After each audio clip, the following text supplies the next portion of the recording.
I'd like to welcome Ralph Rivera to the Mighty Dragon for this podcast. And Ralph, I was wondering how I should intro you. Casting director, CFO, author, Hollywood trailblazer. What would you like to be known as, or introed as even? Well, I think you've said it all. I basically want to take all that knowledge that I've acquired throughout the years and give it to the young folks and to the folks who are in the industry, so that they can go ahead and see other ways of expanding their careers. Great. Okay. Thank you very much for that intro. Ralph, I wanted to ask you about your book, Dream Chaser, The Business of Showbiz. It was nominated by the 22nd International Latino Book Awards, which is the largest Latino cultural awards in the US. So personally, what did that nomination mean to you? Well, Victoria, to me, I've had an amazing career, and this book is basically it's a business career memoir, okay? And to me, it means a great deal because at my ripe old age, I'm able still to come up with ideas on how to fulfill my dreams now in writing. Okay, so how many years of memories is that? Well, I started my Dream Chaser series. I started about 5 years ago, and my first book, I titled it Dream Chaser: From the Hills of Puerto Rico to the Hollywood Hills. Since I was born in the mountain, farm mountain in Puerto Rico, I thought it was appropriate for me to say I go from one hill to another hill. Totally, you're a person that's meant for the hills. Yeah, and then so it's a digital book, ebook, picture book, and then the second one, I grew up in a very some tough times during the 1950s and 60s, growing up in the South Bronx in New York City. Okay. And so I write about growing up there and the trials and tribulations and how we can get out of situations so that you can improve your lifestyle and those around you. Yes. So would you say you're a rags to riches story? Not really, because I've always felt rich inside anyway. I've made a lot of money, and I've also invested and done a lot of wonderful things. I've traveled all over the world, so I would say it's more of a rags to a great life. Wonderful. I can't wait to read it. Yeah. I will be downloading the ebook, Ralph. Yeah. Anyway, so then after those two were finished, I wondered, what do I write now? And I thought about, geez, when I joined the so-called entertainment industry back in 1970, there was a lot of turbulence going on around the world. There was a lot of expansion going on in the entertainment industry. So I thought that I would write Dream Chaser, the business of showbiz, and write about how we were able to take a small little company, make it into a giant company, and how we did that. So I thought it was very important, however, to me, a picture is worth 1,000 words. And so all my books, including the first book I wrote, was called Hollywood, Se Habla Español, which is 100 years of Latinos' achievements in Hollywood from 1908 to 2008. And that's it's a coffee table reference research book that's being used by all the major universities here in the United States. And they loved the fact that I included, it was all, again, another picture book. So I felt that the business showbiz would follow the same format, so that I show photos, because I think, as I said before, when someone sees a photo, they say, oh yeah, I remember that. Or so it gives it a much more interesting aspect of it. Yeah, wonderful. I think something that was mentioned to me that I just had to ask you was about Steve McQueen. You ended up Oh, buying a car with him. Is this oh. in the book, or I'm a Bruce Lee fan, and I know he Yeah, was yeah, one of his students. I had to ask you. yeah. Well, Victoria, let me tell you, Steve McQueen had done a movie in the late 60s, I think 68, something like that, called Bullet, Yes. in which he drove this car, this 1968 Ford Mustang, and he fell in love with the car, and he wanted to buy the car, but the studio refused to sell it to him. So he was really Gosh. annoyed, really They annoyed. they turned down Steve Yeah. McQueen. That's Okay, so incredible. now 10 years later, almost 10 years later, um, um, I get a call from the chairman of the board. Can I see him at his office? He wants to introduce me to someone. So I go to his office and I walk in. Victoria, I look at this person next to Marvin Josephson, who was a chairman, and I said to myself, oh my God, who is this?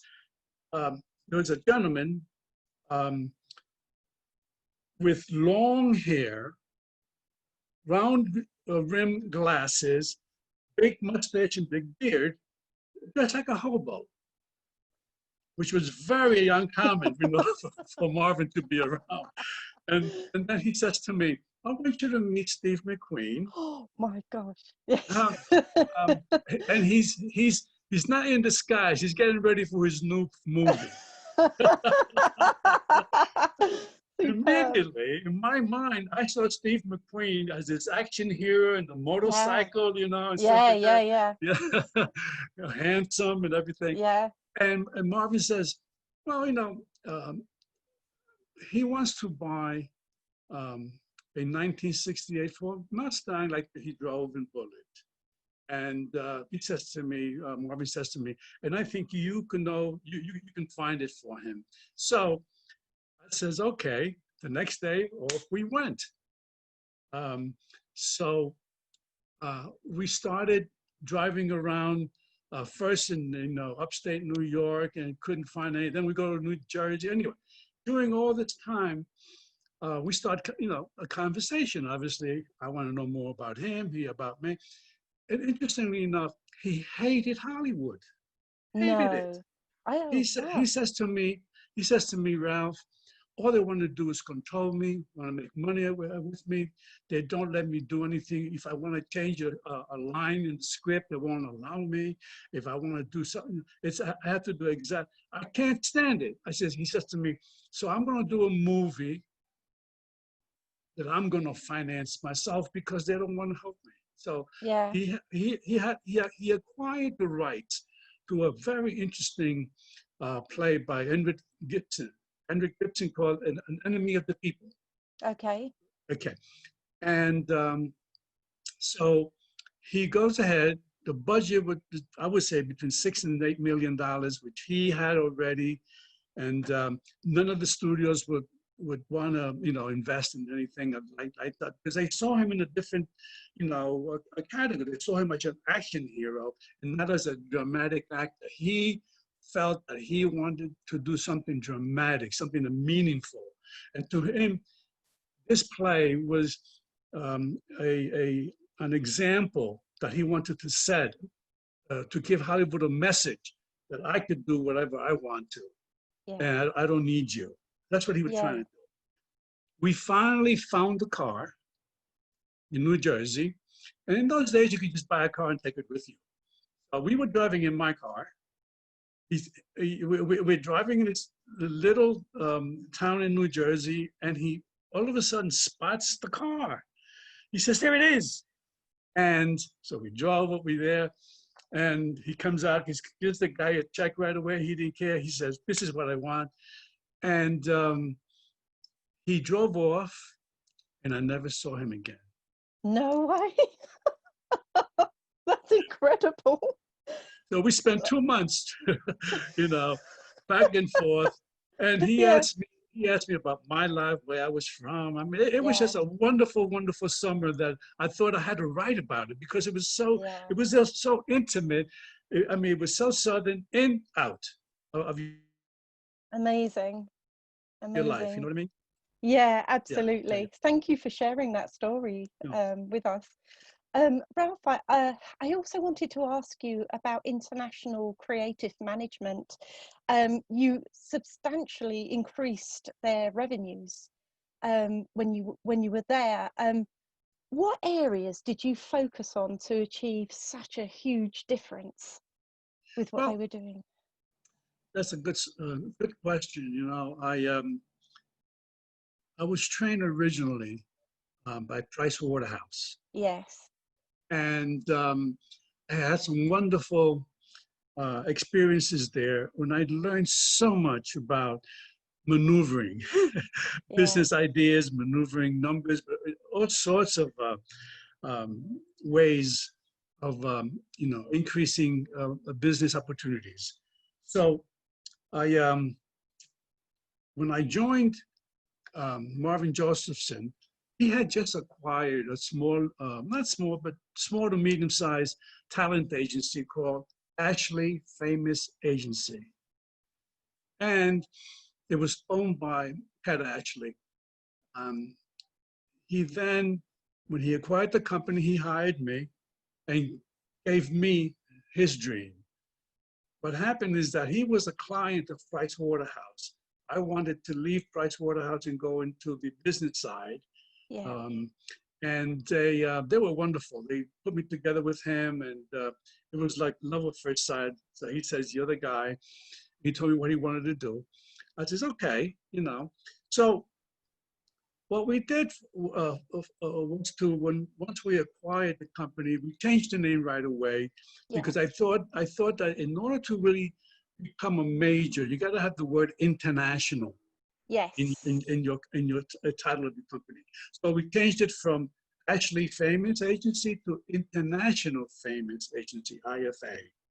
Right. So we then under the certain antitrust laws here in the United States, uh, you cannot own a talent agency and production companies at the same time. It's a conflict of interest and a monopoly, which was done by MCA in the old days and other companies, and they were split up because of that. So I thought about, what we could do. So the first thing was, why don't we try and buy small talent agencies and we bring them into our IFA company. So we started buying small agencies in films, in sports, we set up a classical division performance. We bought radio stations. Yeah. And so we continued to do this, and we came to a point that from about $10 million, we were now about, in billings, we were now about $100 million in billings. Mm-hmm. So Marvin said to me, look, I really want to build a conglomerate.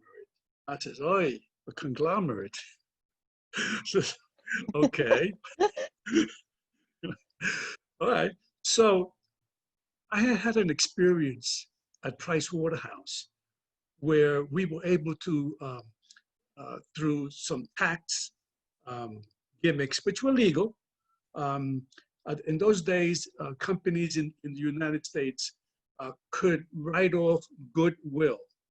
The difference between goodwill is what you pay for it and what the value is. The Yeah. difference is goodwill. So Yeah. we had bought several companies, and now I decided to say, okay, what can all of these companies generate 5, 10, 15, 20 years down the road?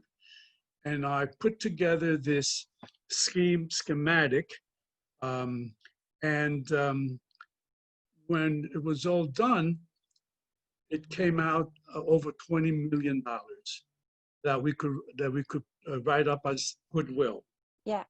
So since we could write up the goodwill, we did that. We were investigated by the Internal Revenue Service, but Where's spare but we 20 had million come from? but we had enough evidence that I had put together of the future earnings of our clients. Like we use examples, major examples like Burt Lancaster, like Charlton Heston. We use Yeah. major who had Yeah. the potential of bringing a lot of revenues. So when the IRS, investigated, they agreed and they allowed us to write off the amount, which meant that we would now have $20 million in our coffers. We pay no taxes at all for a while. Yeah. Now that we had all this money, we said, okay, now we need to go public. Yeah. Do an IPO, initial public offering. And I investigated that. And it's a very expensive proposition to do an IPO, at least in those days. I'm sure it's today. And so instead of that, I said to Marvin, Marvin, why don't we buy a company or merge with a company that's already listed on the exchanges? Yeah. We could merge them, and then we don't go through the expense. All we have to do is pay for the shares of that company.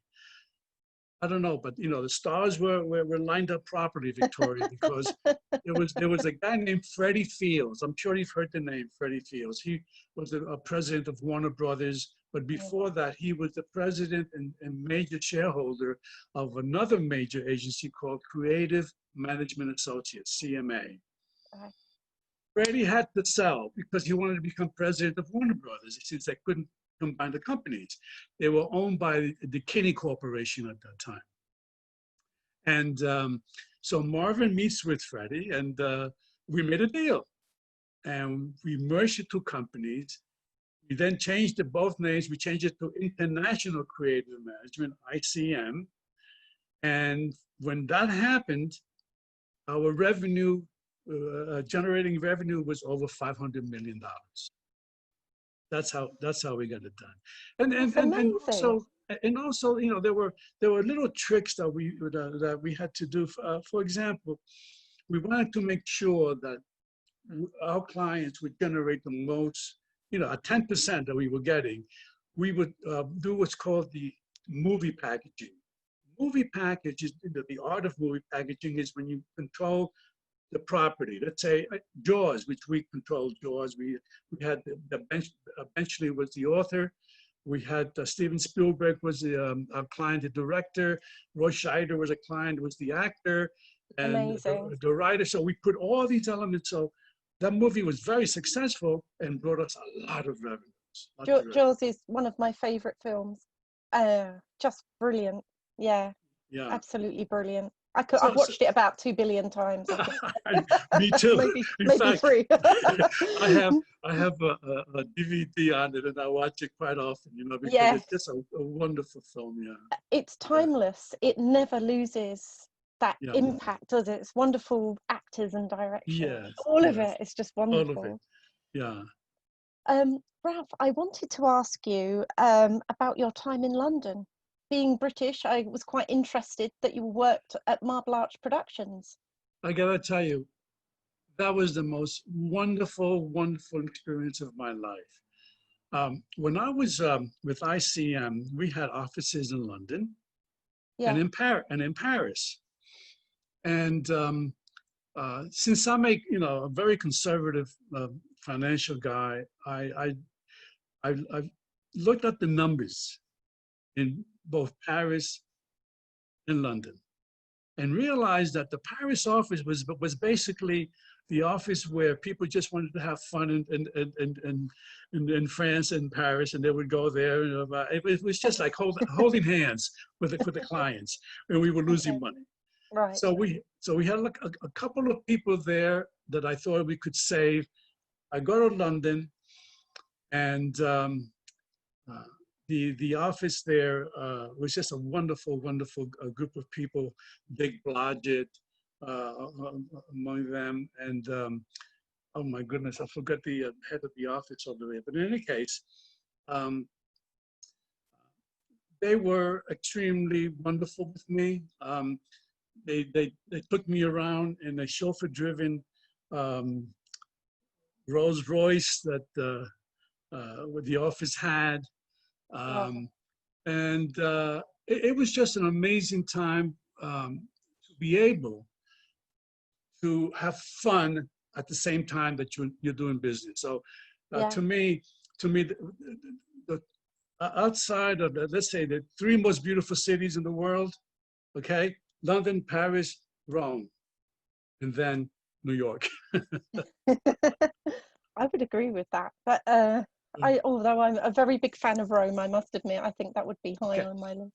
Lawrence Evans, he was the head of the All company at right. that time. Laurie Yeah. Evans, Okay. what a fabulous gentleman, Laurie Evans. You know, he he was just amazing, and he had these wonderful great actors, Sir John Gielgud, Sir Ralph Oh, Richardson.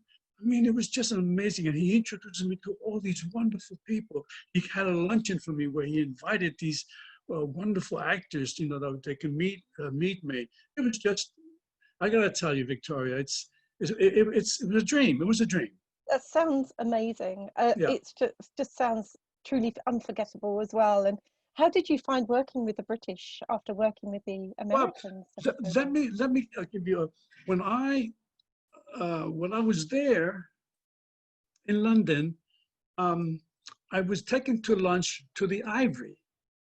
Oh yes, I've been there. Yeah, Very and the nice. Ivory was my first time there. And then there's a gentleman about two or three tables down, and I looked over, and I see a wonderful friend of mine, Erwin Moss, who had just left ICM not too long, and had joined Lew at Marble Arch in the television area as president of television. And so I was going to get up and go say hello, but then we got disturbed.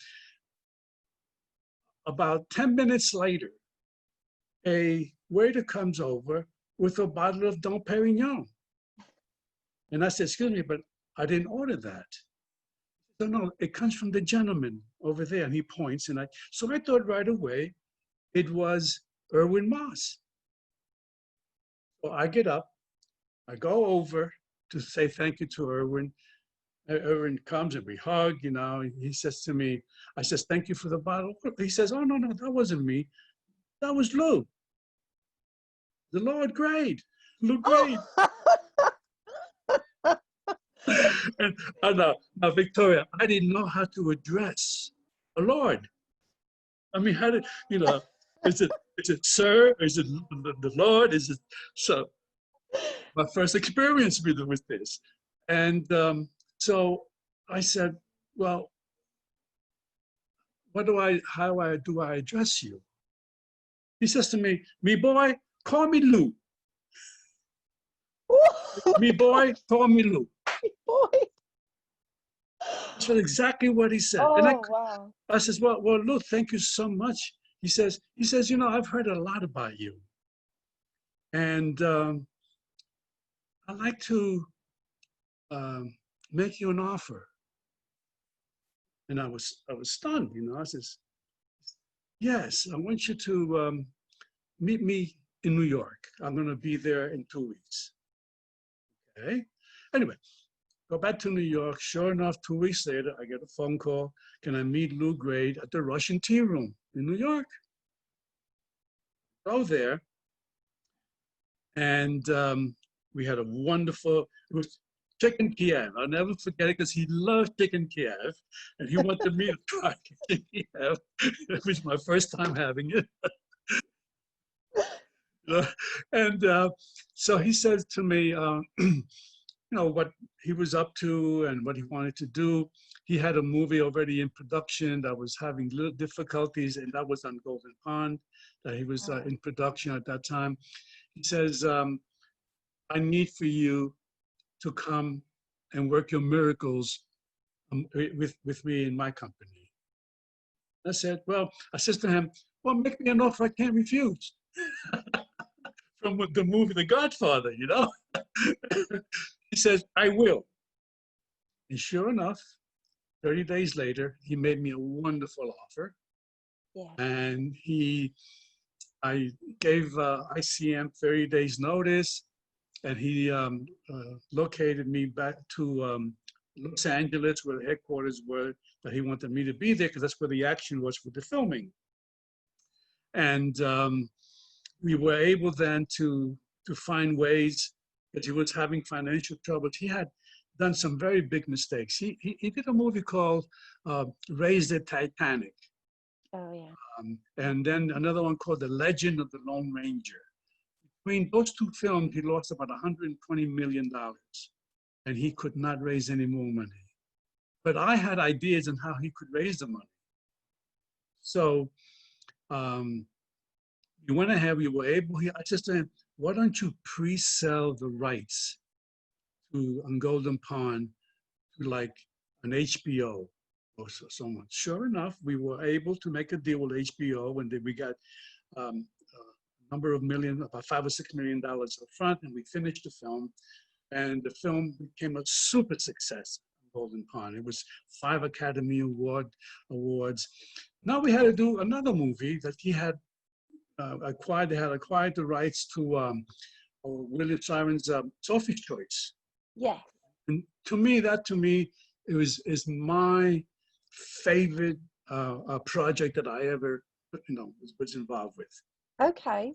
Okay, and the reason for that is because we had no money, and he wanted to do.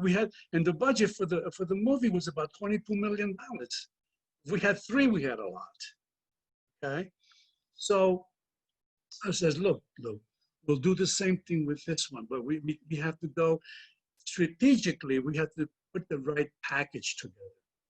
So I said, look, the movie takes place in Brooklyn and in the concentration camp Krakow in Europe. Mm-hmm. So I says, a friend of mine had become the Paul Lichtman. Paul had become the representative for Jadran Studios that was in those days Yugoslavia. Now it's called Croatia, as you know, it was broken up, etc. Mm-hmm. It was all Yugoslavia, Jadran Studios, and the studios were Zagreb Studios. Yeah. So he represented that studio in Hollywood. I go to him and I says, Paul, I want to do this situation in Europe, and I think Yugoslavia and Zagreb would be perfect for it. How much would it cost me to do this there? Came back with the number of $3 million. I says, oh yeah, $3 million just for the camp scenes. I says to him, look, US dollar is very strong. I tell you what, I'll give you $1 million and you give me $3 million in services. He says to me, you got a deal. You got a deal. So immediately we now bring the budget down. The next thing was, okay, how do we go ahead and make sure that the right package? Luckily, when I was at ICM, I was involved with some great artists. Meryl Streep was one of our clients, and I thought she had gotten a nomination for, I think, for Best Supporting Actress. And so I says to the guys, look, why don't we try to get Meryl Streep? Kevin Kline was a client, and I forget the other guy. He was the client too. We put them together. We took him the whole thing to Universal Pictures. We got money from Universal. We got money from HBO, and the movie was done. And again, another super success with wonderful awards. So it was a wonderful experience. You were absolutely vital to the operations, Ralph. And I think thank you. Your book will be telling more stories like this, I can imagine. So also, I wanted to ask you about your work with marketing the films such as Dirty Dancing, Full Metal Jacket, Daylights over to the Hispanic market. And how do you feel that it works now as to when you worked on it? Is it still a Well, market to be well, it was. with Let me growth? tell you. Let me tell you. When I um, decided to go and join a friend of mine in marketing films and television programs to the Hispanic market, it was a very, very young market. I mean, there was very little money being spent. For example, they would spend maybe 10, 15, 20,000 US dollars in print advertising, and that's it. So I went ahead and did a little research. I says, okay, how many times do Latinos, Hispanics go to the movies versus the general public? And it was 7 times more. Hispanics would go to the movie, even today, 7 times more than the general public. Wow. Why? Why? Because there's big families, therefore it's expensive. But if you all go to a movie, it's affordable. They can entertain the family, and they don't have to worry about a lot of expenses. And so the movie became part of their life. Okay. I was able to get this information, and then I went ahead and put together a syndicate of Latino newspapers around the United States. Those that were in the Hispanic communities, that were both English and Spanish. Okay, and I told them, look, if I get enough money to buy ads in all your newspapers, okay, would you give me the support and bang the heck out of these, promotional ideas in film? They all agreed. I went then to Warner, for example, the first one I went to, I think, was Warner Brothers. Anyway, I asked Warner Brothers, would they give me $50,000 to begin the process, which was Full Metal Jacket. Now, I had other information that they didn't know. Hispanics in the United States are major military people, a lot of military. And there's a lot of Medal of Honor winners and a lot of Purple Heart winners. So the community loved the idea of war films because they can Okay. relate. They could relate. Yeah. And Warner Brothers agreed, and Full Metal Jacket was a super success in the United States Hispanic market, super success. And the same thing, we love music, we love dance. So the idea of Dirty Dancing was the music and the dance and the family fun, another super success, okay? And then, of course, who doesn't love James Bond? The superhero where everyone, Hispanics love James Bond. So we were able to increase budgets, into the hundreds of thousands of dollars in the market. Today, it's still not as strong as it should be, but it's better. Okay. I think there's a lot of growth yet. For example, recently here we had the Emmy Awards, which were done virtually. But not one Latino was a presenter. Not one Latino was nominated. So we have 60 million Hispanics in the United States, but we are invisible, Victoria. We are still invisible.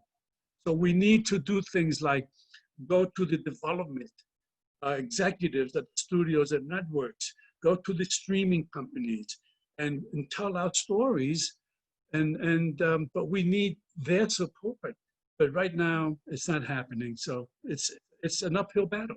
Yeah, I'm running a Latin American film series on my blog at the moment. And something I mentioned in my last podcast was that the people I've spoken to, the actors and the writers and the directors, are saying now is the chance now for us to tell our story the way we want to be Correct. portrayed. And I Correct. think that's such a powerful statement. And I'm so proud that that's been, you know, I've been able to release that on my blog. I was just so proud, and I just hope things change. Yes. It's so alarming to see the Oscars and the Emmys and all of them with just white, you Yes. know, Well, now, nominees. yeah, yeah. Yeah, At least, you know, now I think the Black community is getting very big, and at this Emmys, it was a lot of, you know, the Black community was involved, which is very yeah, good. You know, the people of color need to be yes, inclusive. But again, you know, within our community, the Hispanic yeah, community, we have a long way to go in that area. absolutely. There's still so much progress to be made, isn't Yeah, there? So, yeah. could you tell me a bit about your work with Tony Pastor Productions and Marvel? Oh my goodness. Tony Pastor and Stan Lee, Marvel Comics. What a ride that was. Um, when I joined Marvel Comics, Marvel Animation, we were very successful immediately. And what happens when you become successful in Hollywood, a company becomes successful, you get the claws come in and they buy you out. You know, buy the companies out and they merge into their companies. This happened with Marvel. And they asked, I decided that I wanted to leave because it was like musical chairs for me, you know. So I decided to leave. At the same time, Tony Pastor wanted to leave, but he was given a deal. And his deal was to become the casting director and the voice director of the new animation that was being put together. Um, and Tony called me. He says, "Look, I don't know what the heck to do here." He says, "I know what to do when I'm in, you know, in the studio and writing, etc. But when everything else, I'm lost. Would you partner with me?" And I says, "Well, I'll partner with you only if you allow me to be part of the creative team, because it's just to do the business. I can do that anywhere." He says, "You got it." So we the first contract was to do 13 episodes of Fantastic Four for the animation for Children's Hour on Fox Television. We did the 13. I learned so much from Tony, from Stanley, and then we did 13 episodes of Iron Man. Okay? What happened is that during the period of Iron Man, um, Tony had to concentrate more on directing the voices. He says to me, "You take over the casting." I said, "Okay." So when I would read the script, I would go to Stan Lee. I said, "Stan, give me a hint of how you hear this character." And Stan would be there and give me his whatever, you know, the voice. And then, okay, make note. I'll go. I went and then started hearing voices from the different casting, um, you know, agents and listening to their clients. And that's how I was able, and I learned so much about casting. So that too was a major success, Iron Man. So now Marvel was excited and they gave us to do Spiderman 65 episodes, which was an amazing opportunity at that time. Yeah. Oh, And it also gave me the opportunity to travel to Japan, to Korea, to Mexico, because that's where they were doing the animation. And I wanted to make sure that when they were reading the script and in a certain what you call action was required through the voice, that they were in sync. So did that a lot.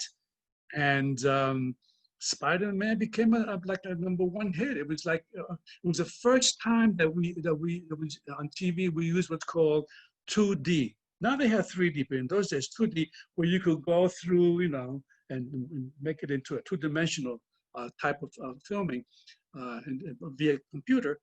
And so I was just blown away by the experience, and it was the experience working with two creative guys like Tony and Stan. It was just, again, another dream come true. I've just got one last question for you.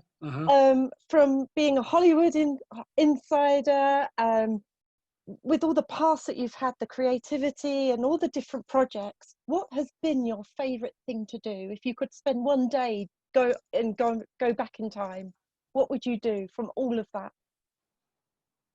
I got to tell you, the most exciting and satisfying project, because when you work on something, you don't really realize it until you see it on the screen that's completed.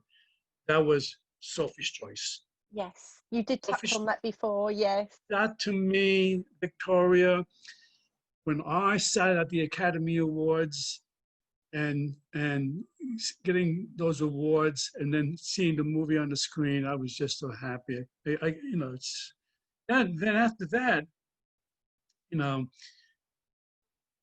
casting was fabulous. You know,